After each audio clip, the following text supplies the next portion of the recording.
Hello everyone, I'm Grandmaster Denes Boros, and today I'm going to show you one of the most important games from the Candidates tournament. And shockingly, it is not from the last few rounds, but the very first one, where Giri faced off with Nepomniachtchi. Let's take a look. So, interestingly enough, Nepomniachtchi faced off the English variation, which is not the main weapon that usually Anish uses. However, it was just a sign that he came up with preparation. c5, knight c3. Now, earlier Nepomniachtchi liked playing d5, c takes, knight takes d5, and get into pseudo Grunfeld positions. However, this time he varied and went for the most classical English line. As it turns out, it was due to the fact that he enlisted one of the World Championship challengers from the past named Peter Leko, who faced off against Kramnik for the World Championship title in Brissago. So d4, c takes, knight takes, e6, g3, queen b6. Nothing new so far, and again, the fact that Peter Leko joined Nepomniachtchi's team could have been a warning sign that this variation might actually show up on the table. However, not many knew, if any, knew that Peter Leko was in Nepomniachtchi's camp. Knight db5, knight d5. This all has been seen before. And the uninitiated would go just bishop g2, go developing a6, queen a4, and after rook b8, black more or less has a very comfortable position. However, with knight to e5, Anish played bishop f4. Now, bishop f4 is already one of those rarer moves, but it shows that Giri showed up with big preparation. Knight g4, e3. e3 is the older line. Before queen a4 was played against Peter Leko himself by the fantastic player and creative genius Levon Aronyan. In that game, g5 followed, and the ensuing battle was very complicated. But in this game, Anish played e3, which is very old, as this move has been played by Anand, but in the 90s. a6, h3, ab, h takes, knight takes c4, and a rook c1. Basically a novelty, although this has been played in correspondence chess. Now, all that Nepomniachtchi knew is that queen b3, d5 is supposed to be satisfactory for the black player, and that is correct. So no wonder that Giri was looking for something more venomous. Rook c1, and White is saying that even though he is down a pawn, black's king is in the center and is in somewhat of a danger. Now, this is actually a very important game. Anish sort of went all in, saying, hey, I've got a novelty ready. I think I'm ready to take on you immediately. And it was sort of a question for Nepo if he's ready to go all out in game one. So he decided to go d5, which is somewhat of a brave move. However, you do want to solidify the center and get this bishop out on c8. b3, bishop b4. And these are those moves that are not that easy to find, but Nepomniachtchi has this Street Fighter character that is so different from all the other challengers. He is willing to take that extra step and that risk if it's necessary. He's saying, yes, you may be able to take my knight on c4, however, I am going to pin you and your king is in the center as well. B takes c4, rook a3. Black is planning to put pressure on the pin piece. The knight, of course, cannot move. The king would be taken. That's illegal. Bishop e5, f6, just closing off this diagonal. Bishop d4, queen a5. So here, Nepo is straight up going for the counterattack, and in fact threatens this idea of e5 himself, trapping the bishop and putting even more pressure on Giri's position.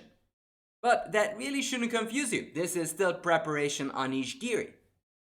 Goes bishop e2, bishop takes c3, rook takes c3, rook takes c3, And here comes the real novelty. Like the first few moves, rook c1 was sort of new, but the big idea was Giri's king f1. King f1 is saying that in these type of positions, the bishop is stronger than that rook, which really doesn't have any target whatsoever. Rook c1 is unlikely to happen, and your king is stuck in the middle of the board. Now, this is the moment where many of the best even collapse. They're facing a novelty, they don't know how to react, but Nepomniachtchi is different. In fact, this is the moment where we see a challenger in the making for Magnus Carlsen. So, Nepomniachtchi must have thought that, hey, if I dilly-dally, I'm probably going to get attacked with g5. And if they ever take on c3, that's not such a big deal, I can always capture back. But the biggest problem, of course, is the safety of our king. So he decided to go b4, which is a fantastic practical decision, and that's one of those things that sort of differentiates Nepomniachtchi from the rest of the field. Nepomniachtchi was the most practical one this whole event, even if he didn't have an exact preparation or an idea of what the position is about. So here he makes the practical choice of giving the exchange back, which is a big advantage in chess, and says, I'd rather value my king's safety than be up an exchange.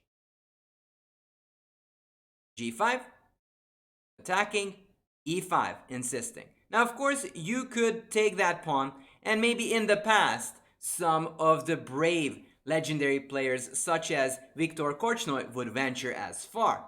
But this is very unpractical, especially in the age of the computers, where this is likely to be analyzed by Anish.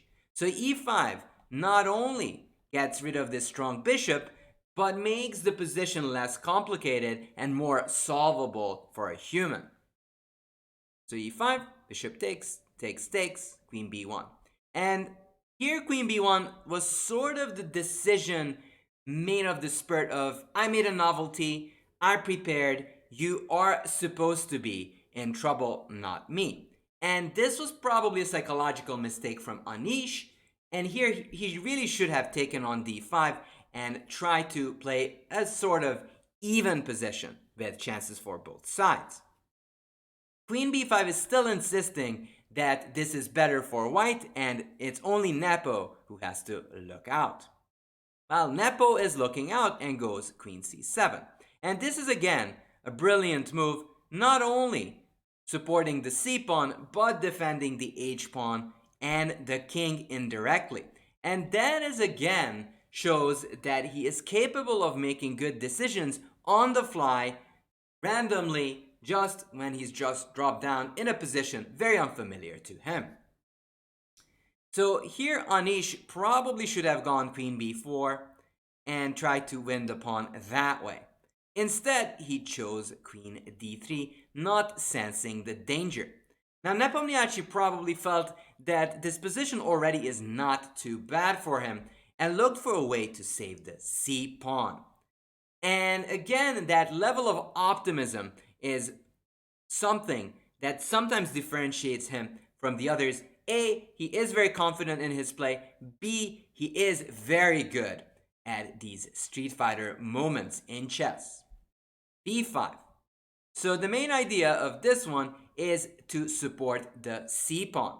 If you go queen d5, there is this beautiful move of bishop b7, skewering the queen and the rook. If you check, queen e7, takes, rook h4, b4, and those pawns are running. In fact, c2 is winning here immediately. But if white goes f3, b4 would be the logical continuation, where it is black who has very, very big and serious winning chances. So queen takes c3, b takes c4, e4. Now, Giri is still in good shape and actually still plays some very good moves. However, the position already is not in his favor. So he's on the road to overextend. Rook h4, again a very nice idea, realizing that the king is already half castled. Bishop e6, rook takes c4, castle, and bishop takes c4 was a big, big mistake. He thought that this idea of bishop takes e6 check is going to linger there long enough. But it turns out there is this move of king g7 hiding away. You can never take because you're pinned. And there is another pinner coming that way with rook c8 and bishop takes c4.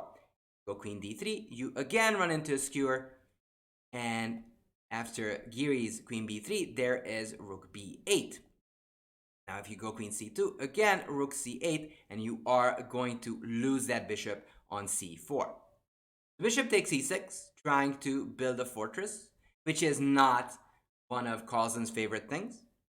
Rook takes b3, rook g4, king f8.